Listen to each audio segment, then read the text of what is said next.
Hi guys, it's Siobhan and Kent. So this is the first video that we're gonna do. Our goal through these is to make these small, concise little talks about different principles of training when it comes to running. So when I first started running decades ago, I had no structure at all. I kind of just went out and did what I thought I could for as long as I could. And there wasn't really a lot of science or math behind it. I did that for a long time until I met this guy. And then Kent showed me and taught me a lot about the principles of training by everything that he educated himself with, and also by watching him. So we're just going to go over those. So this is something you might want to write down. Right. So, we try to start from basically square one, and it might be stuff you already know, it might not be, but we have no way of knowing that, so we cover it. So, right. We talk about if you train just one day a week, you would never see any improvement, right? You would train that one day, and then you would detrain for 6 days and kind of be right at square one. If you trained 2 days a week, you would see a very small, slight, gradual improvement. The key is that we don't want to take more than 3 consecutive days off in a row, because that's where we start to detrain. After 3 days, we start to detrain. So you could see 2 days a week, you're never going to take more than that 3 days a week, but you're almost taking 3 days every time. So you're going to see little small improvements. We really like to see 3 times a week as a minimum, right? And that's where you'll start to see the improvements happen a little bit faster. And to quantify what we mean by train 3 times a week. So getting your heart rate up 50 to 60% of max heart rate, which isn't a lot. Like it could be a brisk walk, or easy jog. Stairs, anything like that you'll notice. But sustained for 20 minutes. So it's not. So you got to have that heart rate up in that 50 to 60% of max, sustained for a minimum of 20 minutes. That's what we consider to be a minimum training episode. And you can do less than that. And yes, doing something is better than doing nothing. But ideally, to count it as a training session, we want to get at least 20 minutes of continuous heart rate elevated. You get into that cycle of calorie burning and the rest, and to get the benefit, right? And to feel mentally like you've done something. Right. 20 minutes usually does that. So that's the basics, right? So 3 times a week with no more than 2 days off between those, right?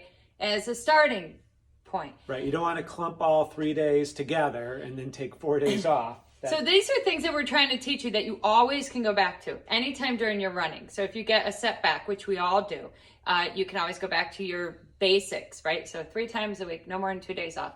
And then this concept that we like to use that Kent taught me as well is this training concept of this triangle, right? These 3 training tenets, so to speak. Stay healthy. Stay uninjured, and stay motivated. Right? So as long as you work on those 3 things, that you're going to stay in this. And we talk about this all the time. What's the one thing that usually takes a runner out of their running program? They get injured. You get injured, right? I like this story. I said nobody stops running because they just get in such great shape that they're done with it, right? Everybody. I'm too good at this. I don't need to do it anymore. I've gotten injured from overuse. I've gotten injured again from overuse. It took me a couple times to realize that it got to stop when it hurts, right? So everybody has to measure it, and usually when you're gonna get that is when you do too much too fast. Right, and we're gonna have a whole segment on injury prevention, but just to keep that in mind, that really it's not about it doesn't have to be painful, it doesn't have to hurt, right? It's about moving continuously and building that base. And that gradual increase of your mileage, we say 10% a week. So it sounds little at the beginning, like, oh, if I'm running 10 miles a week, then next week you only want me to run 11.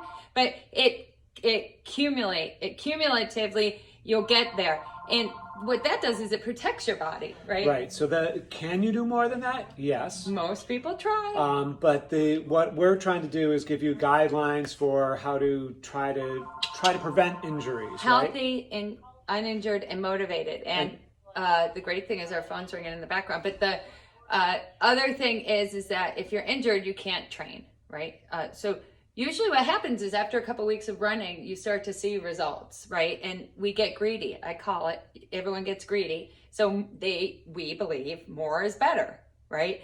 but that's not true. You got to let the body slowly build. Aerobically, you may be fit to be able to go and do that, but if you haven't been doing the pounding of running, the muscle, ligament, and tendon strength to support that high impact sport of repetitive use, that's what we need to build up slowly, not necessarily your aerobic fitness, although some people might be working on that as well, or that might be the more challenging part.